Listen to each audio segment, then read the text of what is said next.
Yes, magandang hapon, umaga, tanghali, gabi sa lahat ng mga banateros worldwide. Mabuhay kayo. At eto na naman po ang Boss Dada nyo at your service.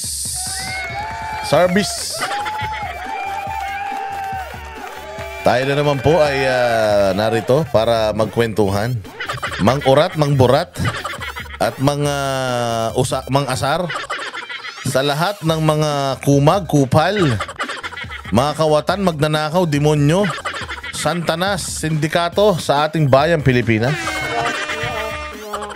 Another day, another Burautan Sessions by yours truly, Boss Dada TV. At importante po mga bossing ang inyo pong pagko-comment, pagla-like at pag-share sa lahat ng ating mga content dahil alam nyo naman nanonood ang kinauukulan at ito lamang po ang ganti natin sa mga kinauukulan na mga loko-loko, mga sindikato, ang murahin natin sila miya't-maya. Gamitin na rin natin yung opportunity to thank ang Banateros Brothers sa kanilang commitment sa bayang Pilipinas. At syempre, pasalamatan na rin natin yung mga Banateros worldwide na talaga naman nakasuporta ng malupit sa mga Banateros Brothers, lalo kay Boss Dada TV. Yung mga nanonood ng mga videos ni Banat Bay, ni Master Judea, ni Jay, ni Coach Oli, manood di kayo dito. Oo, mababait masyado yung mga yun. Oo, hindi sila nagmumura. Oo, dito, total naman, gigil na gigil tayo sa gobyerno. Kahit masama magmura, pagmumurahin natin mga hayop na yan. Siyempre, maraming salamat sa mga nagsusubscribe, bagong subscribers. Hindi po kayo mabuburyong dito. Dito sa channel natin, sigurado kayo ay magiging masaya sa buhay nyo. Oo, makakalimutan nyo lahat ng problema nyo, dadagdagan natin ng bago. Sa channel na to, hindi kayo mawawalan. Hindi rin kayo magkakaroon. Huwag kayong mag-alala. Salamat po sa mga nagla-like, nag-share at saka yung mga bagong subscribers, saka mga tatagal ng subscribers na nananatiling loyal sa Banatero. Siyempre, salamat din ng marami doon sa nagsusuper thanks. Baka interesado kayo, ano ba yung super thanks na yan? Napakaganda nagagawa niya sa ekonomiya ng Pilipinas. Yan yung may heart. Diyan sa may like, share na yan, sa linya na yan, mayroong may heart na mayroong letter S, parang si Superman. Pag kinlik niyo yun, super yun. Ayan na. Siyempre, di ba? Why not? Why not? Coconut. Gusto nyo magregalo kay Boss Dada dahil sa kadaldalan niya. Yan, gamitin nyo yan. Wala po tayong wala tayong bayad na nakukuha mula sa mga politiko. Wala tayong mga bayad na nakukuha mula sa mga taong ikinakandidato natin, mula sa mga minamahal natin mga politiko na talagang gusto lang magserbisyo ng tama sa Pilipinas. Pero tumatanggap kami ng regalo mula sa mga kababayan natin na na-appreciate lahat ng ginagawa natin para sa bayang Pilipinas. Diba? Importante yan. Ano ba pag-uusapan natin ngayon? Pag-uusapan pa rin natin ngayon, mga bossing, yung mga isinasampang kaso pa rin kay PRD patungkol dyan sa kanyang joke dito sa nakaraang PDP laban Chorba. Pakinggan natin yung mga kaso na ikinakaso sa kanya at kung may katuturan ba talaga ito. Although napag-usapan na natin ito noong nakaraan, pero mas maganda maintindihan natin ng maigi ano ba yung ikinakaso sa kanya. Ang kinakaso sa kanya ay unlawful utterance. Unlawful utterances daw. Yun daw mga sinasabi niya ay unlawful at baka daw sundin ng mga mamamayang Pilipino yung kanyang sinasabi, Diyos ko. Ang tanga talaga. Hindi, kasi kaya ako to tinatopic ulit gawa ng pinaliwanag sa akin ni Attorney Delgra. Itong, ano na ito? Itong unlawful utterance. Diyos ko naman kasi nagbibiro. Dito naman sa Pilipinas, Diyos ko po, lahat na lang bawal. O, bawal na yung magsalita ng masakit. Bawal na yung magbiro.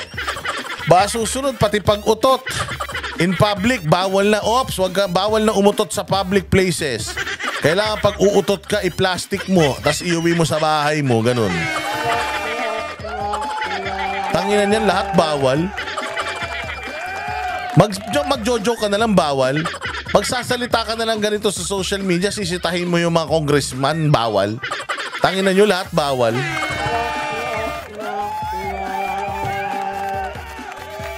Mga hayop kayo, dapat ang ipagbawal yung mga paghinga yung mga congressman ng mga magnanakaw eh. Yun ang dapat ipagbawal natin. Bawal na po ang congressman na nakawatan na humihinga pa hanggang ngayon, ganun. Di ba? Okay, so naman lagi nilang pinag-iinitan. Tayong mga vlogger. O di pag-initan din natin sila. Sila nga, ginigipit nila tayo eh. Ito nga lang yung magagawa natin eh. Ayaw pa nila. So kahit si Tatay Digong, sa sobrang gigil nila kay Tatay Digong, lahat ng sabihin ni Tatay Digong, mali sa kanila. Kahit joke na, mali sa kanila. Noong nag-birthday si Tatay Digong, mayroong maliit na lechon. Puta, galit na galit sila. O, tinan mo. Kakain lang ng tanghalian eh. May lechon pa, putang ina nyo. Sa Mindanao at saka sa Visayas, ang lechon, normal lang yan. O tayo lang naman dito sa NCR, mga hampas lupa na hindi afford ang lechon. Putang ina nyo.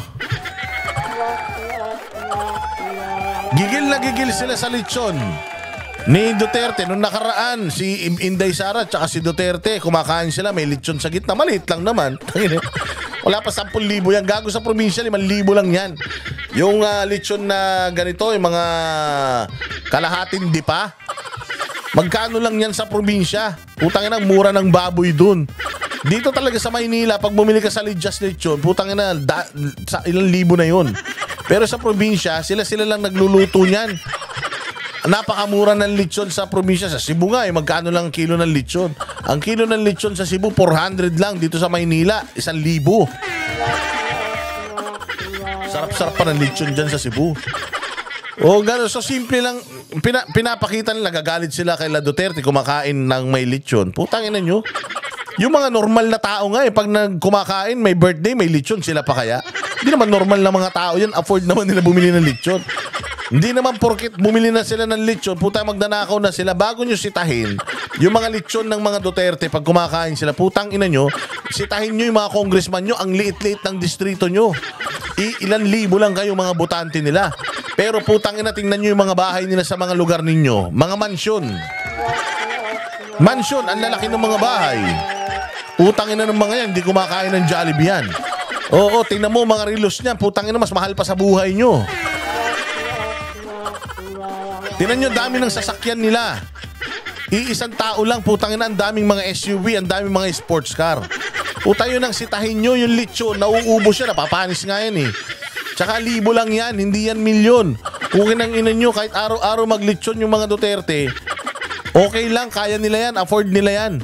Ang hindi afford ng mga congressman na may kakarampot na mga constituents lang, tapos putang ina niyan, 300,000 lang ang sweldo, may mga bulletproof na mga SUV, may mga helicopter, sports car, tig to 20 million na relos. Putang ina, yan ang dapat na kinu-question nyo. Hindi yung mga Duterte, putang ina nyo. Kinakasuhan nyo si BP Sara ng ano, nang sa kasong pandarambong, putang ina nyo. Tingnan nyo nga si BP Sara kung anong suot. Naka-uniform lang ng pang-BP, naka-Skechers na sapatos. Ni wala ngang nakikitang mga patik-patik na mga relos yan. Meron lang yung mga motor. Mahilig niya mag-hiking-hiking. Tapos po China, yung matinong tao, yun ang pinapailan nyo ng pagnanakaw. Nakikita nyo harap-harapan yung mga congressman nyo. Wala namang mga pera dating mga hayop na yan. Mga hampas lupat, patay gutom lang din ng mga putang ina niyan. Tapos nung nagsipagpanalo, biglang naging mga bilyonaryo ng mga hayop. Yun ang dapat nating pinagtutunan ng pansin. Yung mga kumag, kupal, na mga politiko sa atin, hindi yung mga ganyan. Diyos ko naman, lahat na lang ng ginawa nila Duterte, bawal. Nung presidente si Duterte, nag-day off. Natulog, nakakulambo. Utangin na niyan, galit na galit sila. Pero nung ngayong presidente, putya may bagyo, nagpunta pa dyan sa Singapore, nanood ng karera ng kotse. Okay nang inang karera na nakanood din ako niyan sa Las Vegas Nagpunta ako ng Las Vegas, nanood ako niyan, sumakit ang leg ko. Ang bilis, ring, ganun lang. Tangin na ito, sabi ko, sino ba itong mga sasakyan na to? Hindi ko naman nakikita, ang mahal-mahal pa ng ticket. Alam mo ba ticket namin nung nanood kami dyan? $6,000 isa? $6,000, butang dami. Ay, pera, buti na lang. Mayaman si Nino Randel. Buti na, nilibre ko ni Nino Randel. Ang tayo mo dalawa kami, $12,000, nakabili na sana kami ng kotse. Ganun kamahal. Nandudun pa kami sa sulok, ha? What more? Si Bongbong Marcos, nandudun mismo siya. O nasisinghot niya yung amoy ng gasolina. O kaya siguro ganyan ang nangyari. Yung mga yan, dapat na sinisita nyo. O yung mga gawain ng presidente na putangin na gutom na yung mga tao sa Pilipinas, pa-concert ng pa-concert. Tapos nagpa-fireworks pa daw. Puta fireworks, milyon din daw halaga niya. Taki mo nagugutom yung mga nasa labas ng Malacanang. Alam mo ba kung ano yung mga nasa labas ng Malacanang? Mga squatter. Mga squatter sa Maynila. Diyan yung mga nasa labas ng Malacanang. Yung palibot ng Malacanang, putang ina, walang bilyonaryo dyan. May hirap yung mga nakatira dyan. Putragis yan. O, kita mo nagsakakainan sila na masarap doon. Nagko-concert sila, pa-fireworks display sila. Pero paglabas nila ng gate nila, mahirap yung mga Pilipino, walang makain. Yun ang dapat na sinisita nyo, mga gunggong. Diba? Yan ang dapat na sinisita-sita nyo. Yung mga ganyang gawain ng mga ito si Presidente Duterte. Ang naging presidente. Putang ina, nag-picture lang sa chopper yung apo niya. Ang laking issue sa inyo, nag-picture lang. Putang ina, si Chris Aquino nga ginagawang service. Yung helicopter nung kapatid niya na si Pinoy, hindi kayo nagreklamo. Eto nga si Lisa Marcos ginagamit yung chopper pabalik ng dahil nagtuturo yan dyan sa Siliman yata o dyan sa isang dyan sa Iloilo, isang college nagtuturo yan dyan pabalik-balik, nakasakay sa chopper ng presidente. Putang ina niyan, personal na lakad niya yun, ha, pero ginagamit niya yung chopper na ang naggagasolina taxpayers. Tsaka hindi ka naman presidente. Hindi ka naman presidente, hindi ka naman taga-gobyerno, wala kang ambag sa gobyerno, ginagamit mo ginagamit mo yung mga kagamitan ng gobyerno, kapal ng mukha mo. Yun ang dapat sinisilip nyo. Hindi yung mga Duterte, mga hayop kayo. O tingnan natin itong ba yung sinasampang kaso sa mga Duterte. O kay Pangulong Duterte. At pakinggan natin yung iba pang mga interview patungkol dito sa na to. Oo, ito ang reklamo kay Digong. Unlawful utterance. Ano ba yung unlawful utterance? Ipaliwanag mo nga. Ed Lingaw. Kung dati ay joke, hyperbole, or exaggeration lamang ang tingin ng ilan sa mga bitaw ng Pangulong Duterte, mukhang balak ng seryosohin ng PNP ang huling mga kataga ng dating Pangulo. Utangin na, seryosohin ng PNP. Sabi ko nga sa inyo, ito si Torre. Sa mga hindi po nakapanood. Ito si Torre, walang talaga to. Walang silbi sa buhay. Siguro, putangin ang sama lang loob niya. Dahil na-extend si Marbil ng 4 months. Kasi supposedly tapos si Marbil ng February. Kasi kulang-kulang yan February, dapat retired na siya. So, na-extend siya hanggang March, April, May, June, hanggang June. Hanggang matapos yung eleksyon. Punyeta, etong si Torre, gigil na gigil. Laway na maging PNP chief. Pucha, tinabla siya ni Bongbong Marcos. Ngayon, sumisipsip. Meron pa siyang, bagong Pilipinas na ngayon. Noong panahon ni Duterte, magulo. Gago! Panahon ni Duterte, magulo. Paano naging magulo nun? Kalahati nung panahon ni Duterte, walang krimen dahil pandemic, tanga. Tanginan to si Torre, walang utak talaga. Bopols talaga. Magulo na nga yung huling 6 na taon Dadalhin pa ba naman natin ngayon? Gago. Yung huling 6 na taon ni Duterte, halos 3 taon, lockdown, walang krimen. Tarantado. Paano naging magulo yung 6 na taon? 2 taon dun sa 6 na taon, hindi tayo makalabas ng bahay dahil sa virus. Tataka nga ako, ba't hindi ka pa nadali ng virus eh? O baka ikaw yung virus? Ganun pa siya. Hindi magulo nung panahon ni Duterte. Magulo nung panahon ni Duterte, pulis ka na nun eh.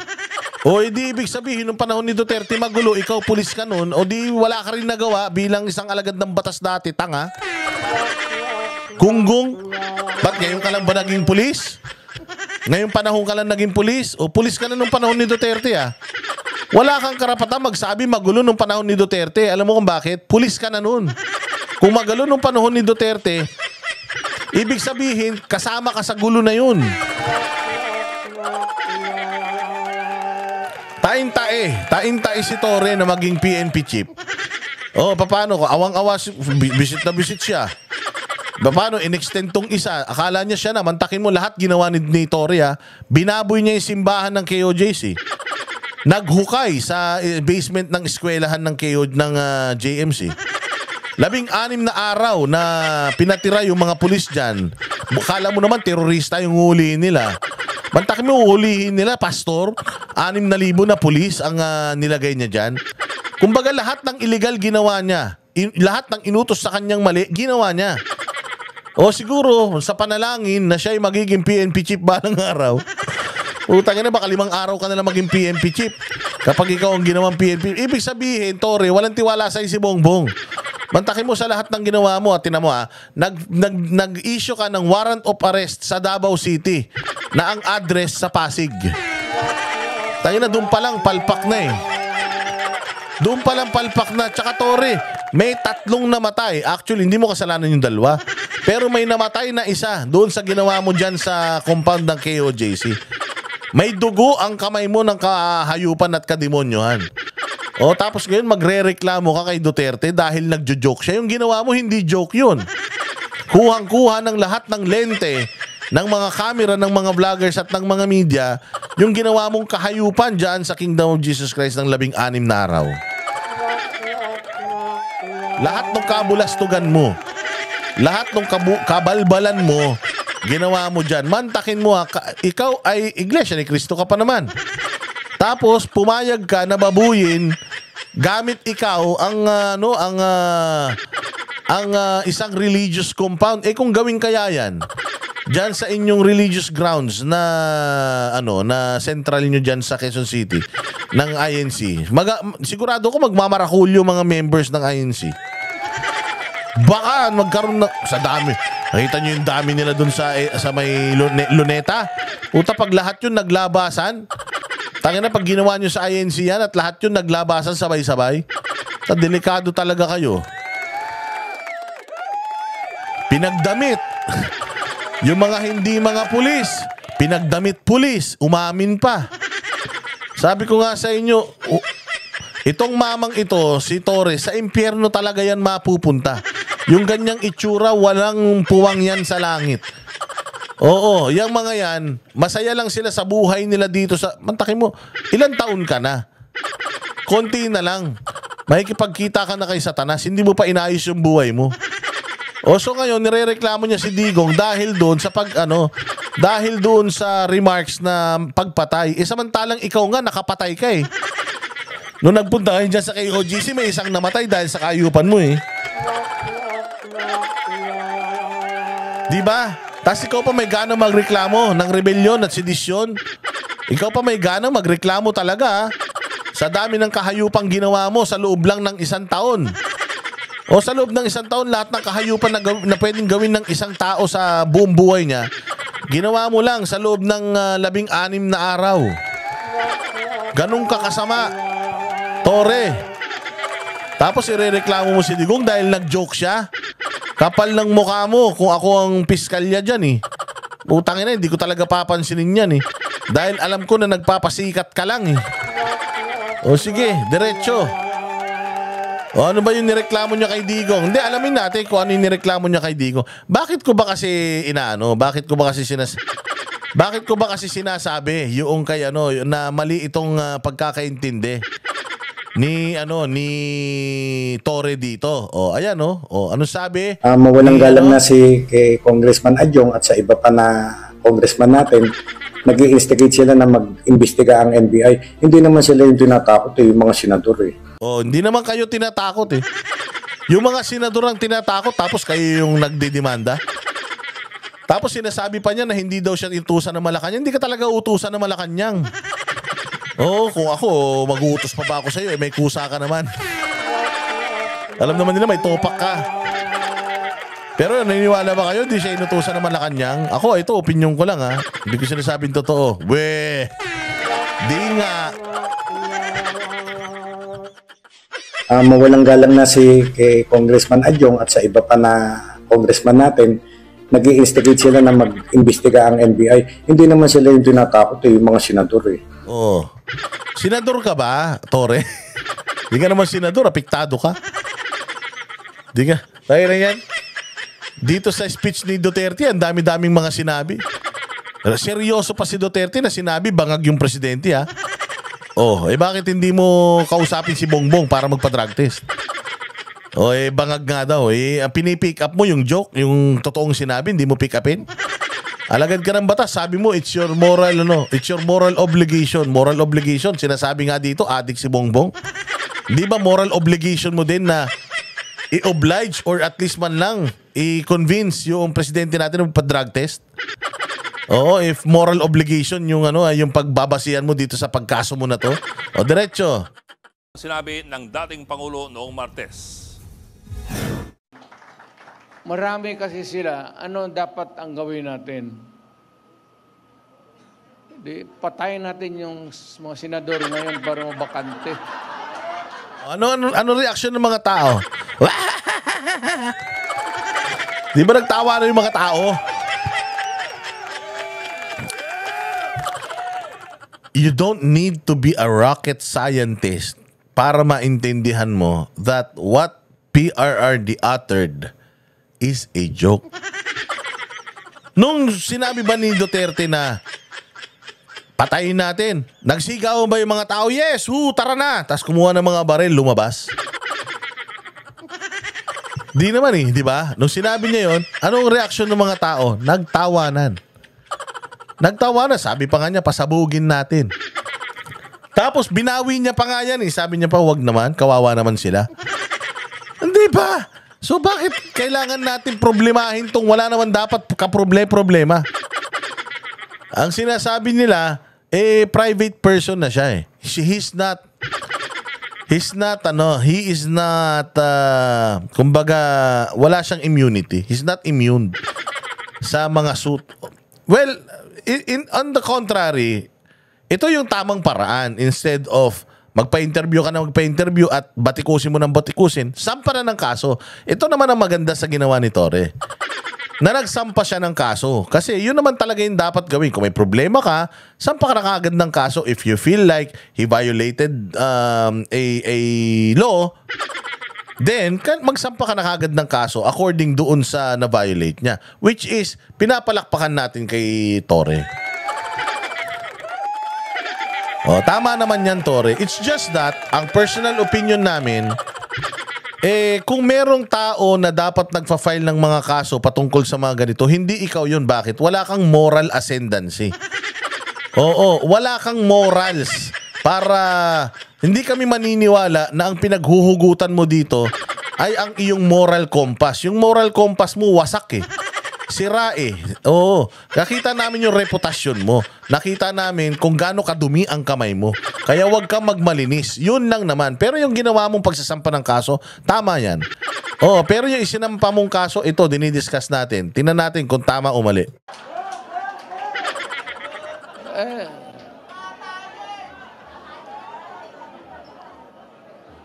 Kung makapatay tayo ng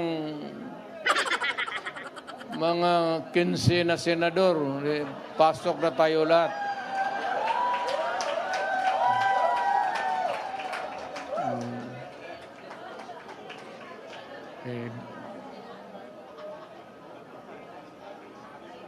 Pero kawawa naman.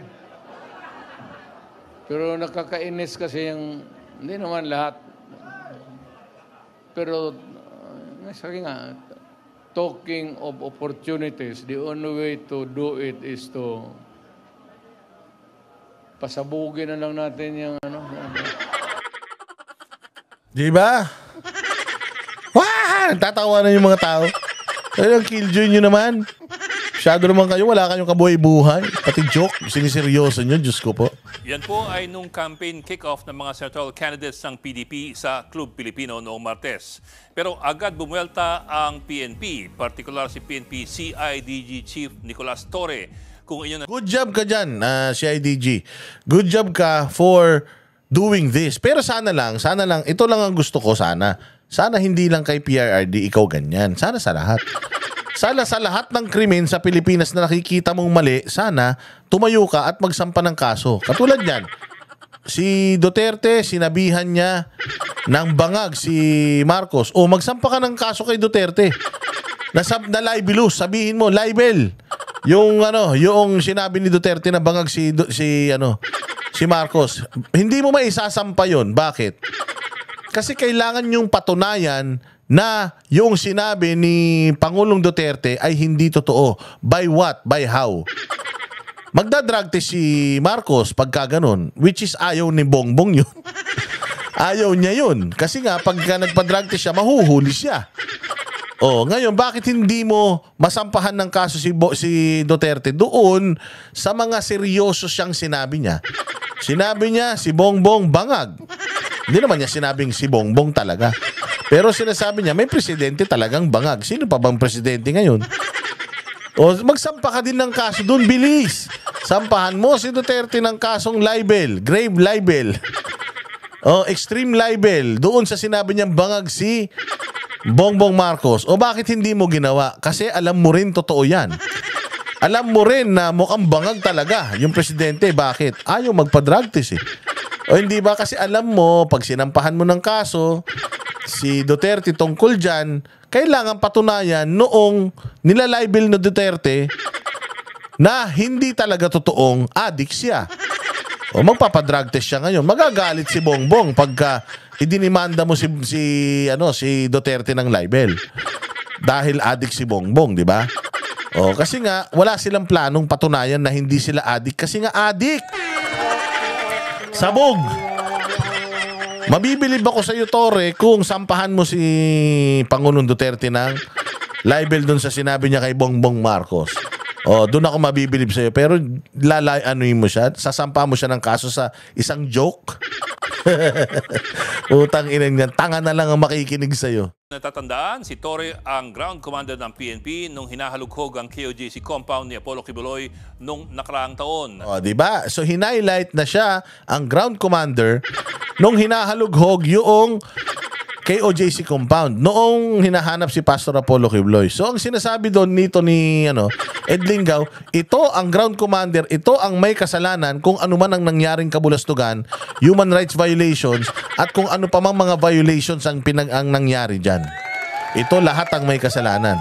Even the death of one KOJC member dahil sa kanilang hayop na tear gas, ito ang may kasalanan. Why? Because lahat ng nangyayari doon, utos niya. Kapal ng mukha mo. Ang dami mong pinirwisyon tao. Ikaw pa yung mahilig magsampat ng demanda. Si Kibuloy ay matalik na kaibigan ng mga Duterte. Agad nagsampa ng reklamo si Torre laban sa dating Pangulo, inciting to sedition. Puro naman inciting to sedition. Bakit? Ginagamit mo yung inciting to sedition kasi Nobel yan. So gusto mong makulong si Duterte ng Nobel? Sigurado ka na dyan? Torre, ready ka na ba? Ready ka na? Oo, unlawful utterances. Yung unlawful utterances, yung inciting to sedition, basura talaga yan. Ano bang ini-incite ni ni Rodrigo Duterte? Magrebelde yung mga tao? Tara, sugurin na natin ang Malacanang. Agawin natin sa mga Marcos ang Malacanang. May mga ganun ba siyang binitawan doon? Meron ba? Meron? Wala naman. Nandun ako eh. Ang sinabi lang naman niya doon, ganyan, kung halimbawa, maganda Pilipinas, doon na kayo sa kanila bumoto. Kung walang drugs, sa kanila na kayo. Kung maayos, nakakapaglakad yung mga anak nyo, sa kanila na kayo. It's up to you. Kung sa tingin nyo naman, kabaliktaran yung mga sinasabi ko, di boto na kayo dito sa amin. Di ba? Simple, plain. Wala siyang sinabi doon na lahat ng mga Pilipino nananawagan ako, mga sundalo, mga pulis, tumalikod na tayo sa gobyerno at tayo ay lumaban na sa gobyerno. Wala namang ganun. Anong inciting to sedition? Wala ka na bang ibang alam na ikaso? Kundi inciting to sedition, meron pa. Yung unlawful utterances, pakinggan natin. At unlawful utterances. Sa Article 154 ng Revised Penal Code, ito po ang tinatawag na unlawful utterances. Ayan unlawful utterances. Encourage disobedience to law and authorities. Encourage disobedience to law and authorities. Meron ba siyang sinabi sa mga otoridad? Meron ba siyang sinabi sa pulis na maging disobedient? Meron ba siyang sinabi ng mga pulis, mga sundalo? Patayin na natin yung mga senador. Meron ba siyang sinabing ganon? Wala naman, di ba?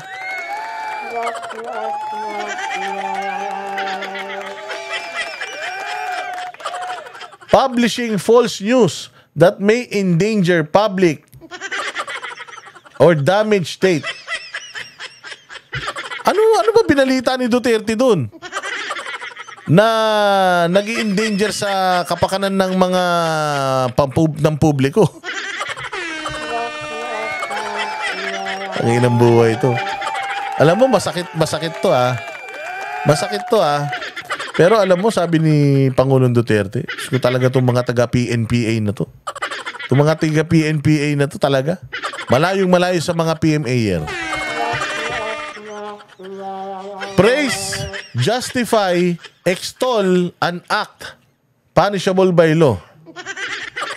Praise, justify, meron ba siyang ginustify dun sa sinabi niya? It was just a joke. Oh my God, pero matakim mo.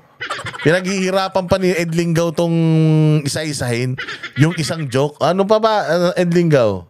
Ang pagpuri o pag-justify ng isang bagay na pinagbabawalan ng batas, ang paghihikayat ng disobedience sa batas at sa mga otoridad, ang paglabas po ng false news na maaaring magdulot ng gulo o ng panganib. So medyo malawak po siya.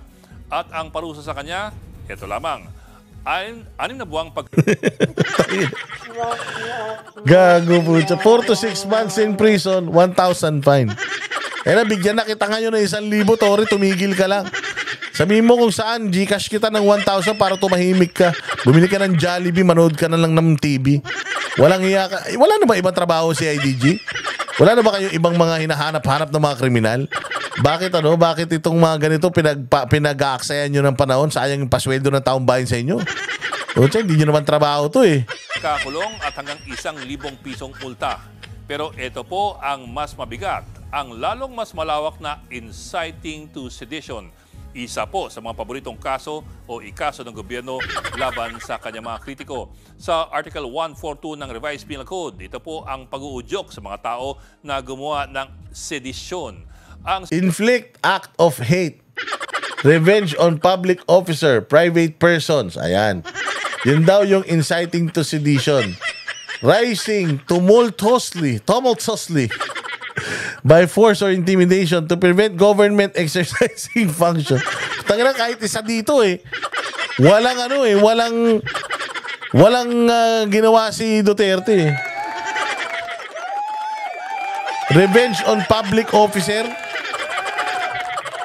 Taragis talaga yan. Ang sedisyon naman ay ang magulong pag-aaklas para pilitin o takutin ng mga otoridad at pigilan ang pagpapatupad ng batas. Magulong pag-aaklas. Nag-aklas ba tayo nun? Magulo ba tayo nun? Saya-saya kaya natin nun. Tore, matulog ka na. Kaya isip ka kasi ng isip sa PNP chief, hindi ka bagay dun, maitim ka nakita mo ba si Marbil, ang puti-puti? Oo, flawless, putang ina, Becky. Yung kutis yung kutis ni Marbil, putang ina, kala mo hindi nag-march sa Arawan? Ikaw, Tori, kahit bagong gising ka, amoy araw kayo, itsura mo. Mukha kang daing napusit, hindi kami pwede dun. Kailangan dun flawless, kailangan maputi ka. Si Eliasar nga, hindi naging hindi naging PNP chief, ang puti-puti nun O tinan mo si yung PNP chief yung tiga Pampanga, si pangalan nun? albayalde o maputi din, bawal ka dun. O hindi ka pwede dun, sir. Yung kulay mo, pang ano lang talaga, pang traffic enforcer. Maaari nitong an act of hate or revenge on a public officer or employee. Ang parusa po dito ay prisyon koreksyonal o hanggang 6 na taong pagkakabilanggo at multa na hanggang 2,000 piso. Pero siyempre, ang malaking tanong, kung seseryosohin din ba ito ng mga piskal sa DOJ o ituturing lamang na isang malaking patawa? Well, kayo na sumagot. Sa tingin nyo ba seseryosohin yun? O isang malaking patawa? O ito ang sagot naman ni Jimmy Bondoc patungkol dyan. Napakaganda ng sagot ni Jimmy Bondoc patungkol dito na kailangan nyo marinig bago tayo mag-push forward. You know, Gretchen, nung simula pa lang ng campaign ko, I vowed na talaga magre-real talk lang ako. Win or lose, magre-real talk lang. So ito po ang real talk. This is my contribution to everybody sa ating political conversation. Wala po kayong narinig ngayon dyan na tao who meant what they said. Lahat po ito ay PR lamang. Do you really think the president, the former president, means it pagpapapatay siya ng mga senador? No? Lahat po ito is really just, nagko-compete lang po sila lahat for your ears, for your attention, dahil mahal po ang airtime. Kaya ang sa akin po, talagang tingnan ninyo ang history namin ng mga kumakandidato. Nothing more. I'm not asking for your votes, I'm just asking, suriin nyo na lang yung mga tao. Huwag na po kayo magpaloko sa mga ganyang PR. Luma na yan Well, Diba? It is all just for PR. It just so happened na PRRD is a very effective and efficient PR person. Sobrang galing ni Duterte. To the point na even yung joke niya, siniseryoso. Ganun kalupit si Duterte. Ganyang kalupit si Duterte mag-endorso at ganyang kalupit si Duterte magpropaganda. Ganyan kagaling yung utak niya. Alam niya kung papaano iikot yung mga switch ninyo. Alam ni Duterte kung papaano i-on, i-flip yung switch ng mga kalaban. Alam ni Duterte when at kung ano ang sasabihin to expose yung kabubuhan ng kanyang mga kalaban. Tingnan mo. 'Di ba? Pagkasagot na pagsagot niya, maikli lang. Anong ginawa ng Malacanang ni Bongbong? Puta, bula ng bibig. Bula bibig, pak, ginamit ang media, ginamit ang pulis, ginamit ang mga congressman. Putang ina salita, yak, ganon. Yang ginawa ni Duterte, ganito yan. Tangina nyo, matagal na naming alam. Matagal na naming alam, kilala si Duterte. Hindi nyo kailangan ipaalala sa amin dahil minahal namin yan kay Duterte. Yan yung talagang minahal namin kay Pangulong Duterte. Yung pagiging totoo niya. At yung napakahusay niyang babain yung emosyon ng mga tao. Ang galing niyang paglaruan yung isip ng mga tao. At dito mo malalaman sa mga sinasabi ni Duterte kung sino talaga yung mga tanga sa Pilipinas. Yung mga tanga sa Pilipinas, makikita mo kuda ng kuda sa TV, sa social media. Yan yung mga pulpul sa Pilipinas. Anong sabi? Anong sabi ni NBI director patungkol diyan? Mawalang galang na si kay Congressman Adjong at sa iba pa na congressman natin, nag-i-instigate sila na mag-imbestiga ang NBI. Hindi naman sila yung tinatakot yung mga senador Hindi naman kayo tinatakot yung mga senador. So si Bongbong, nung sumagot siya dito, hindi ba sa pulsa doon sa sinasabi ni NBI, Bongbong, salita ka ng salita Hindi naman ikaw yung affected Masyado kang affected. Hindi ka naman dapat maapektuhan pero masyado kang affected. Di ba lumalabas yung mga kabubuhan nung mga kumakalaban sa mga Duterte. Ito yung sinasabi ni Jimmy Bondoc na itong mga nagsasalita sa kabila, they have to say it para sa free airtime dahil ang mahal ng airtime. So sinasabi nila itong mga ito para maikandidato nila yung mga kandidato nila at dito pinakikita nila how effective yung kanilang propaganda at yung kanilang at gaano sila ka-epektibo bilang mga campaign managers nitong mga kumakampanya. Si Bongbong, panay ang salita, tinan mo kung anong nangyayari. Binubu ng tao, pinagtatawanan, gigil na gigil ng tao. Tapos ngayon maglalabas sila ng survey na tuwan-tuwa daw yung mga Pilipino sa kanya. Ulul! Paano natuwa ang mga Pilipino sa yung kupal ka? Paano natuwa ang mga Pilipino sa iyo? Yung ang press, yung ang inyong tawag diyan, yung proclamation nyo. Nilabas na sa mismong page mo, pinagtatawanan ka pa ng tao. Ikaw na nga daw ang may Guinness World of Record ng lahat ng pinagtatawanan ng mga tao sa kanyang sariling post. Yung haha. Nantokwa ka Walang hiya ka. Sa totoo lang. Oo. Diyos mio. So, yun ang magaling sa mga Duterte. Yun yung sinasabi dito ni Jimmy Bondoc that it was just a joke. Joke lang po yan. Huwag niyong seryosohin. Nandudun ako noon, nagtatawanan yung mga tao. It was our proclamation and that's how PRRD addresses yung audience of what to do. Binawi naman yan kalaunan, pero mas marami siyang sinabi dyan sa press con na yan or dyan sa speech niya na mas kailangang intindihin at mas kailangan i-pick up ng media at ng gobyerno. Ano yun? Yung mahal na presyo ng bilihin, pagtaas ng krimen, droga, nagbalik na, at saka yung addict yung presidente. Yun ang dapat na hina-highlight ng media dito, hindi yung joke. Diba? Dapat ang hina-highlight ng media yung mga kabulukan na in-expose ni Duterte. Ano pa yung mga in-expose ni Duterte? Na ang Congress daw ang pinakabulok na sangay ng pamahalaan. Diba? Anong reaction nila when PRRD said it? Nawalan ng prangkisa ang SM9. Tinrabaho ang Kingdom of Jesus Christ. Tinrabaho si VP Sara, si Bato at si Bongo. O hindi ba yun ang malaking kabalbalan sa lahat na dapat pinipick up ng media at ng mga tao. Pero ito ang masasabi ko, PRRD sobrang efektibo pa din hanggang ngayon. Mula noon hanggang ngayon. Mula noon, pinasasakit niya na ang puso ng mga linis-linisan, bait-baitan sa gobyerno. Hanggang ngayon, wala na siya sa posisyon. Kada magsasalita siya, yung mga self-righteous na mga politiko, personalities sa Pilipinas, butthurt pa din sa kanya. O hindi ba? Saan ka naman? Kaya dapat talaga tayo maging proud na mga Duterte supporters. The NBI actually recommended to file charges against the Vice President for a kill threat on the President, the House Speaker, and the First Lady. You are a lawyer. What do you think is the difference of her pronouncements, the Vice President's pronouncements, with the former President's pronouncements? Pareho silang nagsabi, nagpapapatay sila. Pero pag tinignan mo, pinot mo side by side yung dalawang statement na yon, sinabi ni VP, no joke, no joke. Okay. Well, that's the difference. That's the difference. Yung kay Pangulong Duterte, I was there. That was our proclamation. And very clearly, it was a joke. Kasi even the way he said it. But again, I'm not defending anyone. Pero very clearly, it was a joke. Patayin na lang natin. Parang ganon, you know? At sinabi niya pa nga, binawi niya pa na, pero wag na, kawawa naman Okay, so done na yun.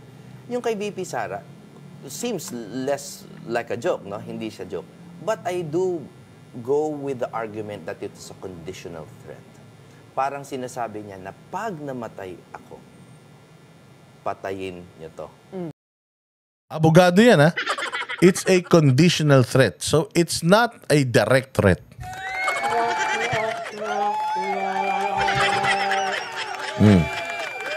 Yun. So, magkaiba. It's not a joke, but it's also mali pa din yung kanilang isinasampang kaso sa kanya. Mali yung kasong isinasampa kay Duterte, kay Pangulong Duterte, dahil nagjo-joke lang siya. Yung kay VP naman, even if it's not a joke, it is not a death threat. It's a conditional threat that if something happens to me, you know who to blame and sige, patayin mo din sila. Magkaiba yun. Sabi ko nga sa inyo Yung impeachment kay BP Sara, kasama yan. Kasama yan sa kailangan niyang idepensa yung sarili niya. Sabi ko sa inyo, walang silbi yan. Di ba? Ayaw niyo maniwala sa akin eh. So ayan po mga bossing, yung patungkol dyan, sobrang importante nito mga boss kasi nga kina-cloud nito eh. Kumbaga tinatakpan nito yung mga totoong issues sa bayan natin, which is kahirapan, adik ang presidente, bumalik na ang drugs, at corruption, yung blankong item sa BICAM, yun talaga problema.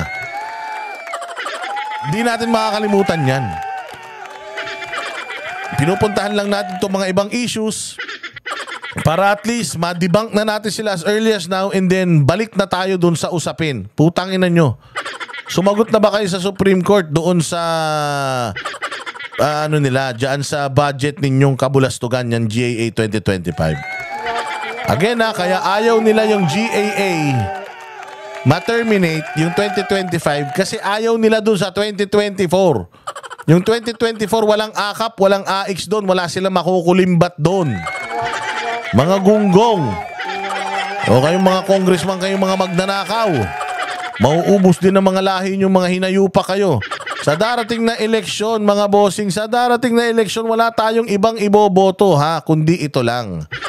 Official senatorial candidate si number 28, Bongo. Siyempre, number 53 sa balota, Pastor Apollo Hibuloy. Number 22, De La Rosa. Number 38, Marcoleta. Number 30, Hinlo. Number 34, Lambino. Number 58, Salvador. Number 10, Bondok. At number 56, si Vic Rodriguez. Ilan na yan? 3, 6, 9, Siyam. May nagtatanong sa akin, Boss Dada, paano pag blanco? Baka hindi basahin. Hindi po, babasahin yun basta blanco. Kung blanco, hindi, walang problema yan. Kahit kulang yung iboto nyo, okay lang. Wag lang sobra. Pag sobra, lahat yun, walang mababasa. Kaya okay na yung siyam kesa 13.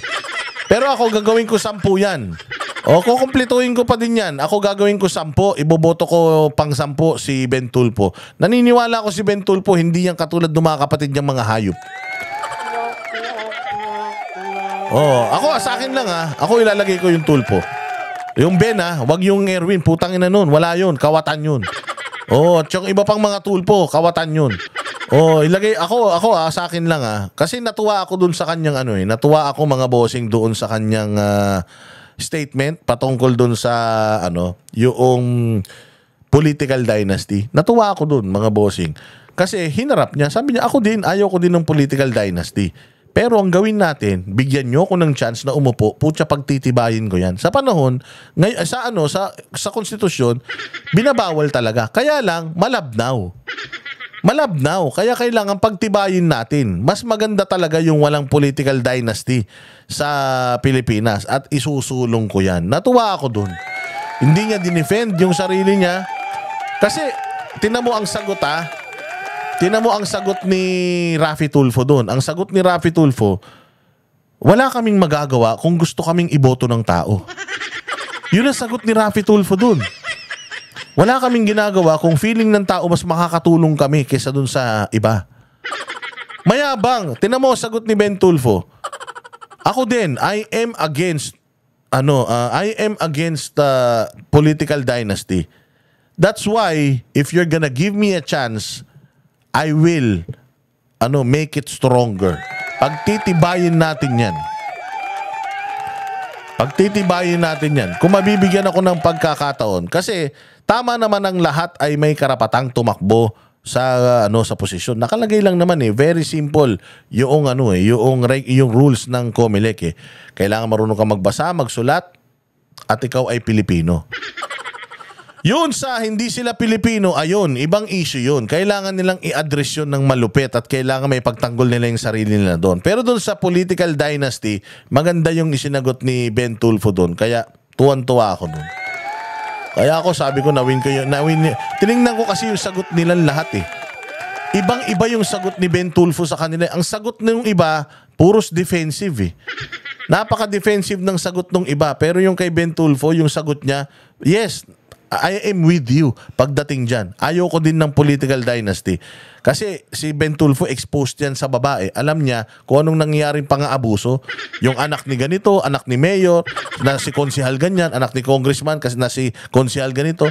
Inabuso yung mga constituents niya. Alam ni Ben Tulfo yun. Kaya sabi niya, pagtitibayin natin, kung pwedeng kaanuhin natin, gumawa tayo ng batas para yung COMELEC, maidagdag yan, eh di maganda. Kung meron ka ng kamag-anak na tumatakbo sa national or nasa national position na, hindi ka na pwedeng maging congressman. Mga ganun.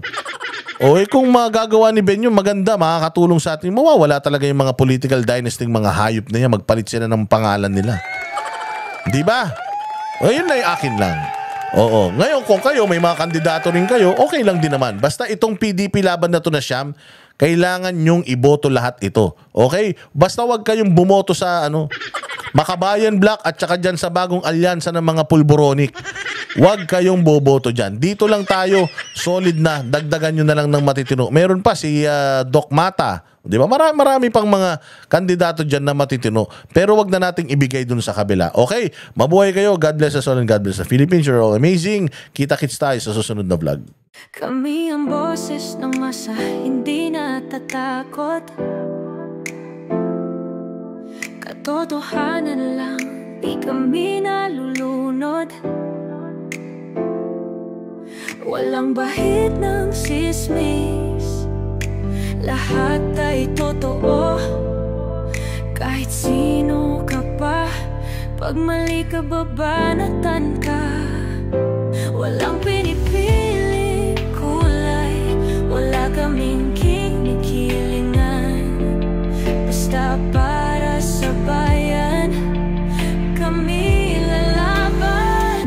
Pag tama palakpakan, pag mali banatan. Di matitinag, di matatakot, para sa bayan tuloy ang sigaw. Sa harap ng kamera, walang halong takot. Mga baluktot, lahat kayo'y tutumba. Ang hustisya at totoo, yun lang ang mahalaga. Kahit sinong harang, di kami matitinag. Walang pinipiling kulay, wala kaming kinikilingan. Basta para sa bayan, kami lalaban.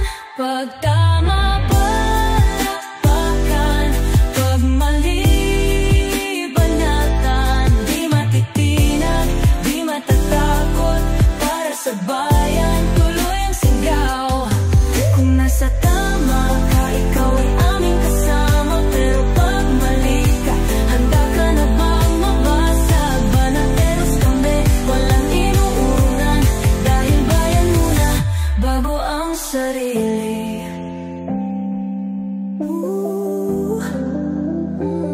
Bago ang sarili.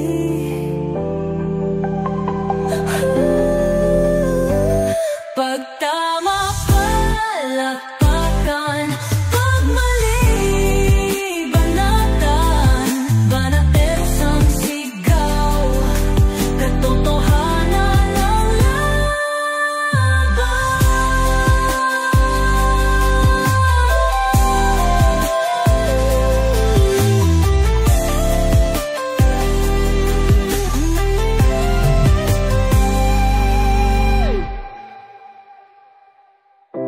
Sa